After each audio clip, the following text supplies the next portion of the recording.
Hello, everybody. Once again, James from Baltimore. Two videos back to back that look almost similar, but this one's talking about my personal life.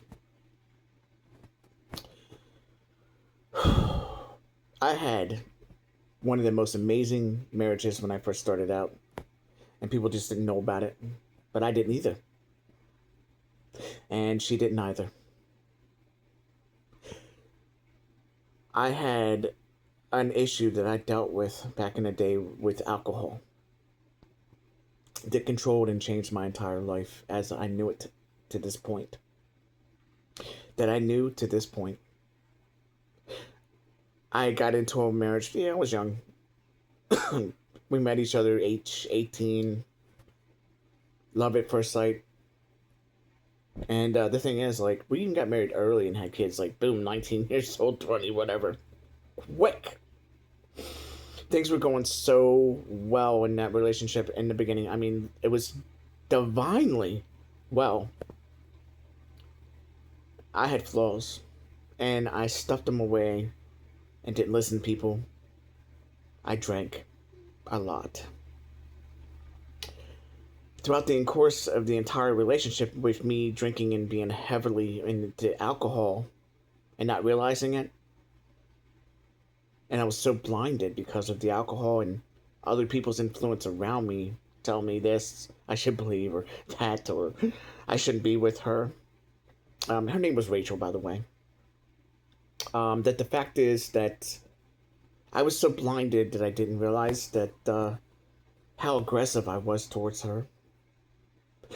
How I denied my son, James, of even being mine. Like, I denied him. And he looked just like Daddy. I put more of my attention and love towards our daughter, Donna. We called her Faith. And I kind of one-sided my kids and made him feel less than what he was. What kind of dad am I doing that? What kind of man am I to do that? I was so heavily into alcohol and my anger and not be able to control it because alcohol was not my best opportunity or choice. And it got me into a lot of trouble in my life. I mean, a lot. To the point I put my hands on her severely several times. I mean, what kind of man was that? But that was then. But I'm telling you about it now because I didn't know what I was doing at that particular point in my life. I don't even remember what I did back then. I mean, the point that she said I put a blade to her throat and actually made some blood. Or the point that I would hold her down or choke her or punch her or this or that. I mean, literally. What the hell was I thinking? What the hell was I thinking then? I let the alcohol make me do things that I would have never done on a sober moment. And maybe the family of hers was trying to get me intervention to get help, and I just rejected it. I made a beautiful angel at that particular point thinking that she was cheating on me because I was so controlling at that moment, that I thought maybe she cheated on me all the time to turn around. You know what I did to her in the relationship because I thought she was cheating on me? I mean, they say two wrongs to make a right. Between my brother and I went out and cheated on her out of retaliation. But she and I were separated now for over 2 decades. And our love got broken in a divorce out of the deal. And she didn't even know I cheated on her, but I told her she was the cheater. I thought she was always the problem. Like she was the bad girl or bad guy in the situation, right? Because I didn't look at my own flaws in the mirror. At that point in time, I was a freaking monster. A monster. And if I could go back and turn the hands back of time, I would. Literally, turn them back in time. I can't sit there and tell you the conversation I've had on the phone with her recently. And now that I'm sober, I have God in my life, I see what I did wrong. I was heavily into alcohol.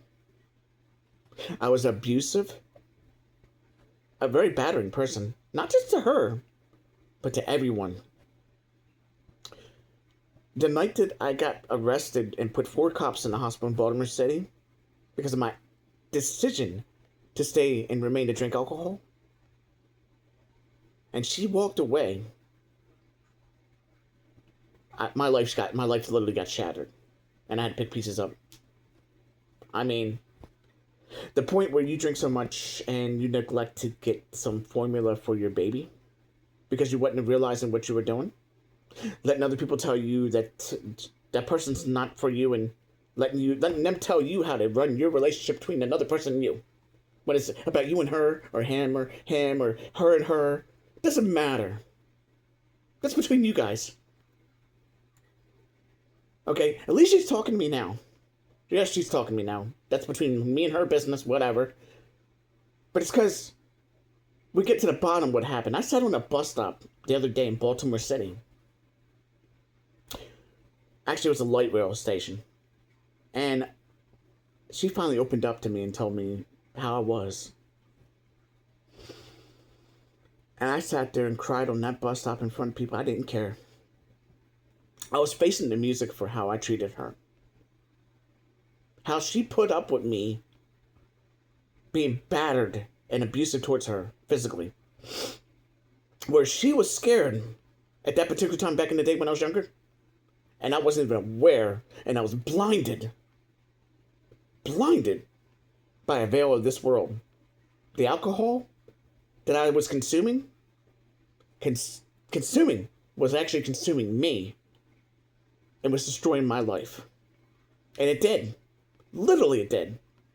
To a point I went all this time thinking she was the cheater. That she was the problem. I mean, she had her flaws. And I'm not going to put the whole blame on me now. But I did put the whole blame on her at one time. She didn't really cheat on me. She was scared, trying to get away. And come back, and go away, and come back. She was running to somebody for safety. Instead of running to me. She was running away at that particular time. Now, I'm going to get you... Don't get me wrong on this, okay? I don't beat on women like that. On the regular. It's not my thing. I'm not a woman beater. Okay? At that particular time, the alcohol had me so freaking blinded. I had no idea who else to put my hands on. Nobody. At all.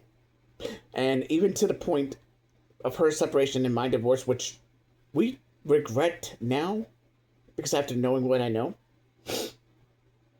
I moved to another family, 19 years, gave her 16 years, went on to a family, gave them 19 years, and the alcohol still messed me up to the point where I just wasn't who I was supposed to be, what I was supposed to do, or where I was coming, or where I was supposed to go in.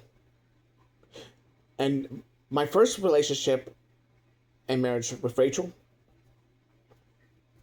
it died because we didn't properly communicate.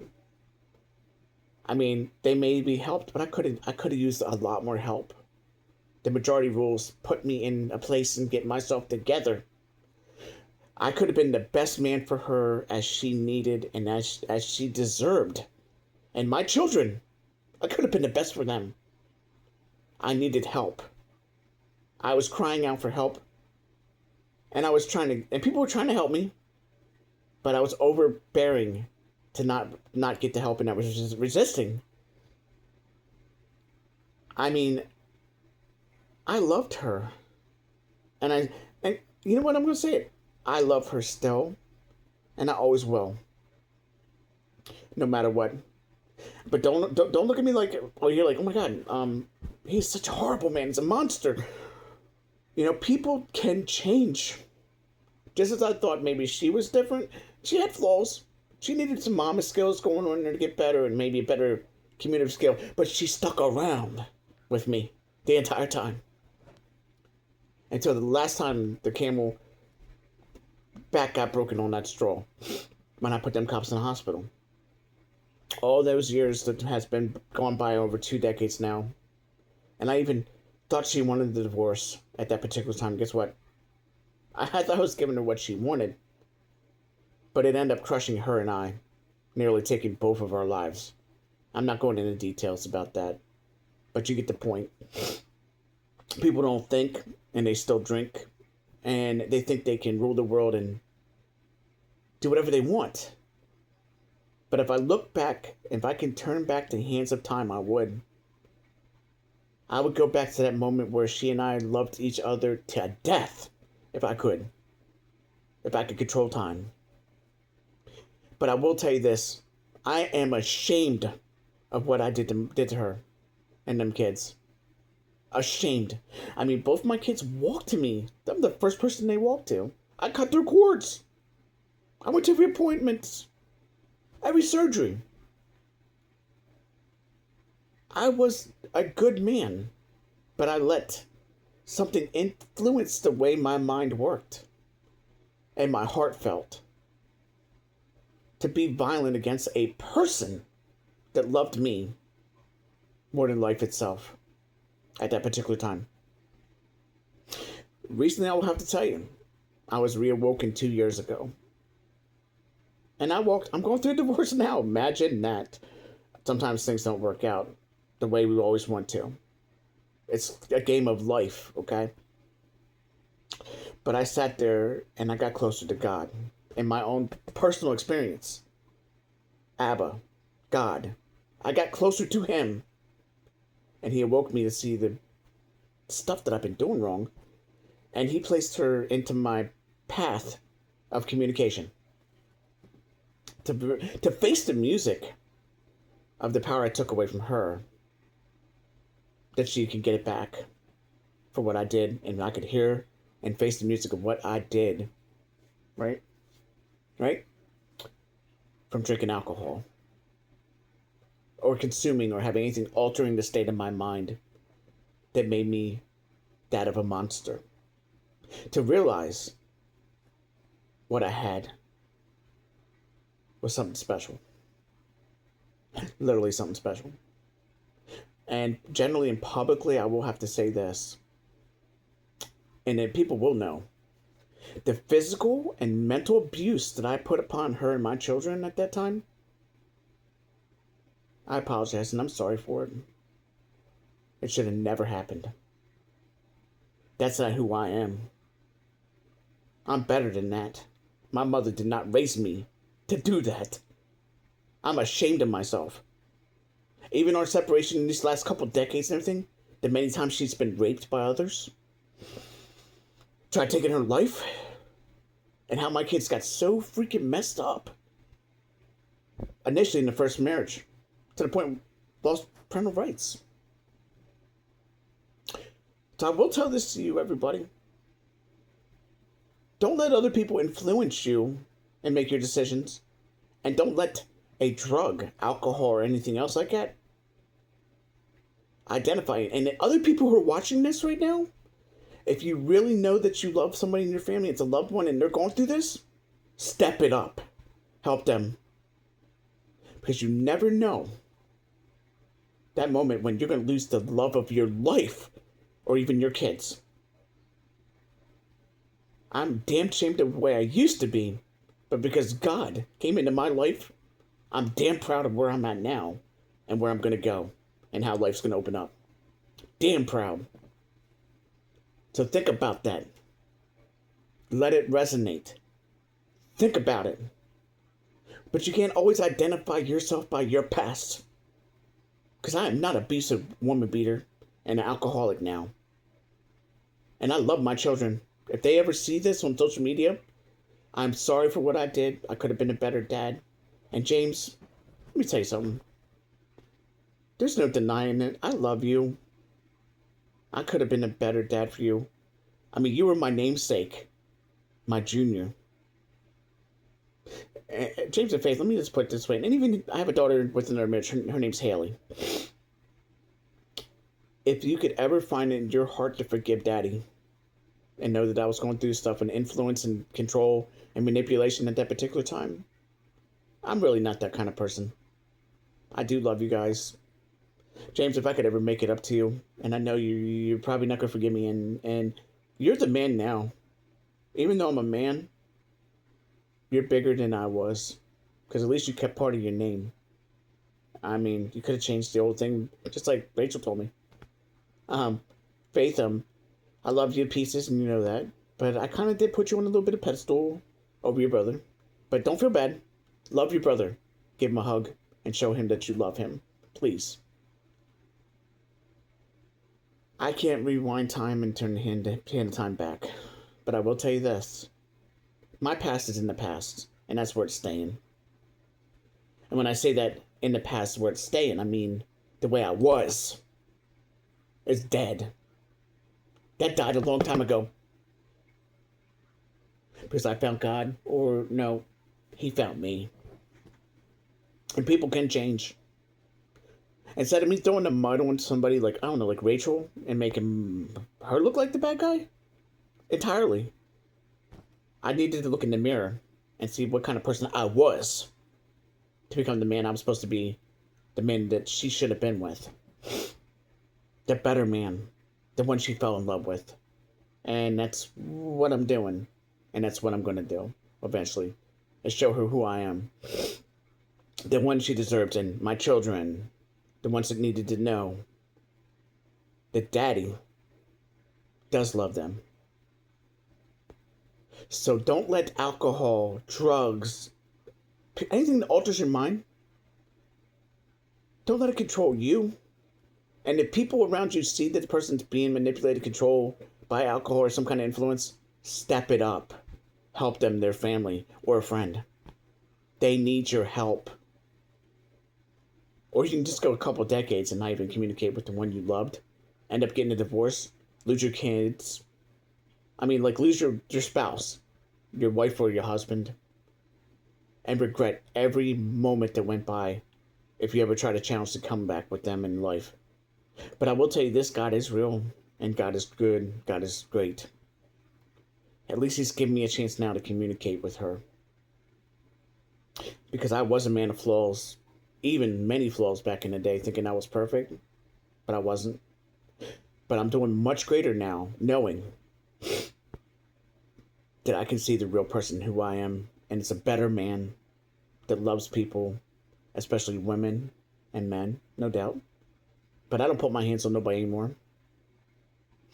I don't do that. And if I have flaws myself, instead of casting the stone upon somebody else like I did her, now look in the mirror and guess what? I was a big problem. The biggest one of that relationship, myself. Because if I would have had different ways of looking at things and controlling my life, I would still have my wife. And I'm talking about Rachel. I'm talking about Dina. I mean, I walked away. That's a different situation, different horse of another color. Different situation, different whatever. Every relationship's a little different. But I would have had the first love of my life. Her name was Rachel. Think about it. And I would still have my kids. I miss my kids. I miss my family. Now I realize that since I met God and let Him walk upon me and do what He has to do within me, I feel that I am that overcomer. And if you're out there and you have alcohol problem, or if you don't take it out on somebody weaker than you. You know, there's plenty of battered women out there. And men. People take and they pry on the weak. Don't do that. Be better than yourself. Look in the damn mirror. Look in the damn mirror. You hear me? Hone up for your responsibilities, your mistakes, and be that change maker in life. Because you could be the overcomer. And maybe God has a miracle, right, up His sleeve. It can make things happen better for you again. Even if you lost somebody, doesn't mean He couldn't bring them back. Belief in knowing or hoping in your God or higher power, as you say it, or most people do. There's change in you. Be the change and love the one you got. Because one day, you're going to wish you had them and they're gone.